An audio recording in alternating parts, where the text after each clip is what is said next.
আসসালামু আলাইকুম ভিউয়ার্স।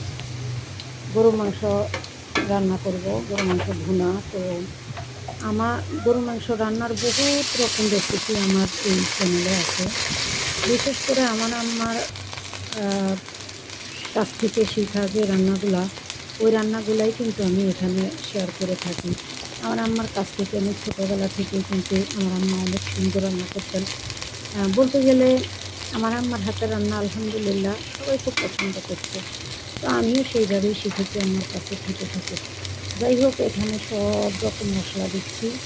একদম আমি নিজেই গুঁড়ো করে করে দিয়েছি এখানে জিরা, ধনিয়া, তারপরে একটু মরিচ, তারপরে শুকনো মরিচ, সব রকম মশলা। এই যে মশলাটা দেখতে পাচ্ছেন কতটা সুন্দর কালার এসেছে কষানোর পরে।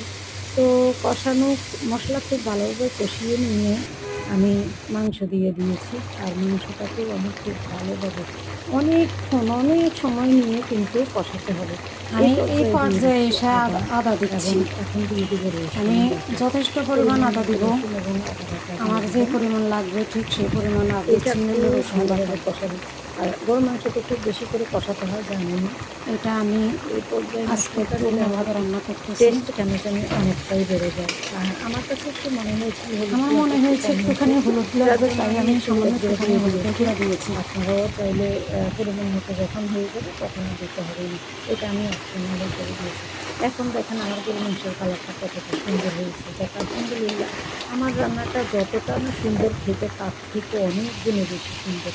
আলহামদুলিল্লাহ, খেতে খুবই টেস্টি। আমার ছেলে মেয়েকে খেয়ে খেয়ে আশা করি আমার হাজব্যান্ডও খুব খেয়ে খেয়ে। যাই হোক, আলহামদুলিল্লাহ, আপনারা এইভাবে রান্না করে খেয়ে দেখবেন। আমি পাই টু পাই আপনাদেরকে দেখানোর চেষ্টা করেছি। সামান্য একটু ঝোল দিয়ে যে সিদ্ধটা বাকি থাকে, যতটুকু সিদ্ধ বাকি থাকে, লং টাইম আমি কিন্তু ভুনাই। তারপরেও